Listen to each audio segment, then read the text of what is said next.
Hello everyone, आज के episode में एक बार फिर से आपका स्वागत है। तो चलिए पहले पिछला अभ्यास प्रश्न देख लेते हैं। सवाल था, हाल ही में ग्रीन हाइड्रोजन फ्यूल सेल बस कहाँ लॉन्च की गई? ऑप्शंस थे भोपाल, लखनऊ, नई दिल्ली और बेंगलुरु। तो सही जवाब था ऑप्शन सी, नई दिल्ली। चलिए इसका विश्लेषण देखते हैं। हाल ही में केंद्रीय पेट्रोलियम और प्राकृतिक गैस मंत्री हरदीप सिंह पुरी ने हरित हाइड्रोजन ईंधन सेल बस को लॉन्च किया। इस बस का अनावरण दिल्ली के कर्तव्य पथ पर किया गया। साथ ही इस कार्यक्रम के तहत 2 फ्यूल सेल बसों का पहला सेट भी लॉन्च किया गया। आपको बता दें कि ये भारत की पहली हरित हाइड्रोजन ईंधन सेल बस है। ये पहल दिल्ली, हरियाणा और उत्तर प्रदेश में निर्दिष्ट मार्गों पर हरित हाइड्रोजन द्वारा संचालित 15 ईंधन सेल बसों के परिचालन परीक्षण करने के लिए इंडियन ऑयल के प्रयासों का हिस्सा है। अब बात करें हाइड्रोजन ईंधन सेल के बारे में, तो ये उच्च गुणवत्ता वाली विद्युत शक्ति का एक स्वच्छ, विश्वसनीय और कुशल स्रोत है। ये एक विद्युत रासायनिक प्रक्रिया के परिचालन के लिए ईंधन के रूप में हाइड्रोजन का उपयोग करते हैं। साथ ही विद्युत के साथ जल और ऊष्मा का उत्पादन करते हैं, जो एकमात्र उप उत्पाद के रूप में होता है। गौरतलब है कि स्वच्छ वैकल्पिक ईंधन विकल्प के लिए हाइड्रोजन पृथ्वी पर उपलब्ध सबसे प्रचुर तत्वों में से एक है। चलिए अब आज के सेशन का पहला सवाल देखते हैं। खबरों में रहा सिट्रॉन क्या है? आरएनए, कोरोना वेरिएंट, उपग्रह या फिर एक योजना? तो सही आंसर है ऑप्शन ए, आरएनए। हाल ही में भोपाल में भारतीय विज्ञान शिक्षा और अनुसंधान संस्थान यानी IISER के शोधकर्ताओं ने एक विशिष्ट सर्कुलर आरएनए की पहचान की है। इसका नाम है सिट्रॉन। ये आरएनए मानव शरीर के भीतर एड्स पैदा करने वाले HIV-1 वायरस के गुणन में महत्वपूर्ण भूमिका निभाता है। इससे संबंधित अध्ययन peer review journal science advances में प्रकाशित हुआ। आरएनए या राइबोन्यूक्लिक एसिड जीवित कोशिकाओं में एक अणु है जो आनुवंशिक जानकारी रखता है और प्रोटीन के उत्पादन में मदद करता है। ये वायरस की प्रतिलेखन प्रक्रिया को प्रभावित करता है। साथ ही संभावित रूप से HIV-1 के खिलाफ नई दवाओं और उपचारों में सहायक हो सकता है। शोधकर्ताओं ने पाया कि HIV-1 संक्रमण VPR निर्भर तरीके से सिट्रॉन अभिव्यक्ति को प्रेरित करता है। चलिए अगला सवाल देखते हैं। अंतर्राष्ट्रीय परमाणु हथियार पूर्ण उन्मूलन दिवस कब मनाया जाता है? 28 सितंबर को, 27 सितंबर को, 26 सितंबर को या फिर 30 सितंबर को? तो इसका सही उत्तर होगा ऑप्शन सी, 26 सितंबर।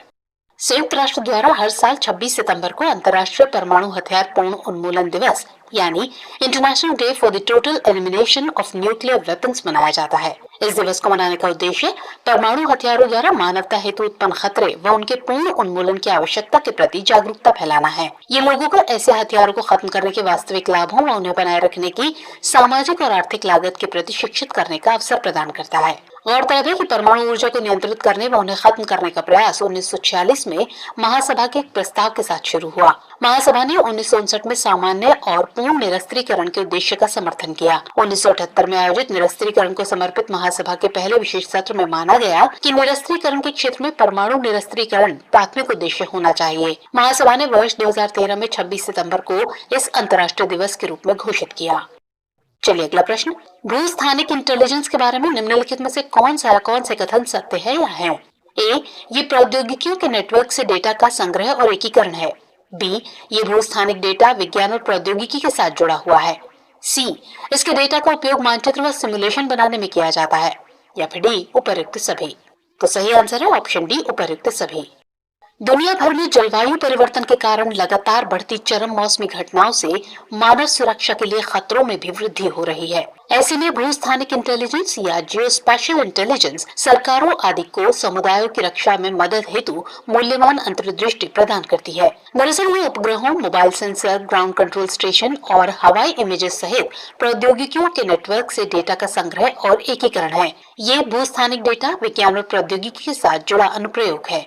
इससे प्राप्त डेटा का इस्तेमाल वास्तविक समय के मानचित्र व सिमुलेशन बनाने में किया जाता है, ताकि ये पहचानने में मदद मिल सके कि कब, कहां और किस हद तक खतरा उभरने की संभावना है।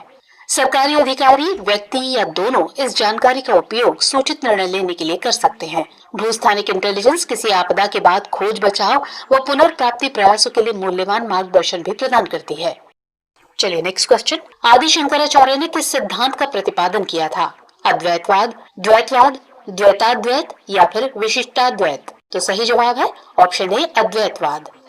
हाल ही में मध्य प्रदेश के मुख्यमंत्री ने खंडवा जिले के ओंकारेश्वर में मानधाता पर्वत पर आदि शंकराचार्य की 108 फीट ऊंची स्टैच्यू ऑफ वननेस का अनावरण किया और अद्वैत लोक की आधारशिला रखी। आदि शंकराचार्य की बात करें तो वो आदि शंकर के नाम से जाने जाते हैं और उनका जन्म केरल के कोच्चि के पास कलाडी में हुआ था। उन्होंने 33 वर्ष की आयु में केदार तीर्थ पर समाधि ली। वो शिव के भक्त थे। ऐसा कहा जाता है कि वो एक युवा भिक्षु के रूप में ओंकारेश्वर पहुंचे थे। जहां उनकी भेंट अपने गुरु गोविंद भगवत पाद से हुई थी।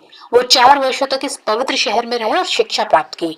उन्होंने 12 वर्ष की उम्र में ओंकारेश्वर छोड़ दिया और पूरे देश की यात्रा पर निकल पड़े। उन्होंने अद्वैत वेदांत दर्शन की शिक्षाओं का प्रसार किया एवं लोगों तक इसके सिद्धांतों को पहुंचाया। उन्होंने अद्वैत सिद्धांत या अद्वैतवाद का प्रतिपादन किया और वैदिक सिद्धांत यानी उपनिषद, ब्रह्मसूत्र तथा भगवद गीता पर संस्कृत में कई टिप्पणियां लिखी। वो बौद्ध दार्शनिकों के विरोधी थे। चलिए अगला सवाल, निम्नलिखित में से कौन सा देश फाइव आइज अलायंस में शामिल नहीं है? ऑस्ट्रेलिया, कनाडा, न्यूजीलैंड या फिर जापान? तो इसका सही जवाब होगा ऑप्शन डी, जापान। हाल ही में कनाडाई प्रधानमंत्री ने आरोप लगाया कि कनाडा में खालिस्तान आंदोलन से अलगाववादी नेता की हत्या में भारत सरकार के संभावित संबंध हो सकते हैं। साथ ही उनके आरोपों को फाइव आइज अलायंस की रिपोर्टों का समर्थन प्राप्त है। अब बात करें फाइव आइज अलायंस की, तो ये खुफिया गठबंधन है जिसमें Australia, Canada, New Zealand, United kingdom और संयुक्त राज्य अमेरिका जैसे देश शामिल हैं। ये देश बहुपक्षीय यूके यूएसए समझौते के पक्षकार हैं, जो सिग्नल इंटेलिजेंस में संयुक्त सहयोग के लिए एक संधि है। इसकी विशेषताओं की बात करें तो ये भागीदार राष्ट्र सहयोग के हिस्से के रूप में इस गठबंधन के अंतर्गत खुफिया जानकारी का व्यापक आदान प्रदान करते हैं। अपनी स्थापना के बाद इसने अपने मुख्य समूह का 9 आइज और 14 आइज गठबंधनों के रूप में विस्तार किया और अधिक देशों को सुरक्षा भागीदार के रूप में शामिल किया। 9 आइज समूह नीदरलैंड, डेनमार्क, फ्रांस और नॉर्वे तक विस्तृत है, जबकि 14 आइज गठबंधन के अंतर्गत बेल्जियम, इटली, जर्मनी, स्पेन तथा स्वीडन शामिल है। चलिए आगे बढ़ते हैं। महात्मा गांधी ने नमक सत्याग्रह कहाँ शुरू किया था? दांडी, साबरमती, सेवाग्राम या फिर पवनार? तो जवाब है ऑप्शन बी, साबरमती। 12 मार्च 1930 को महात्मा गांधी ने साबरमती आश्रम से नमक सत्याग्रह की शुरुआत की थी। ये यात्रा साबरमती आश्रम से शुरू होकर गुजरात के दांडी नामक तटीय कस्बे में पहुंचकर समाप्त होनी थी। ये पहली राष्ट्रवादी गतिविधि थी जिसमें महिलाओं ने भी बढ़ चढ़कर हिस्सा लिया।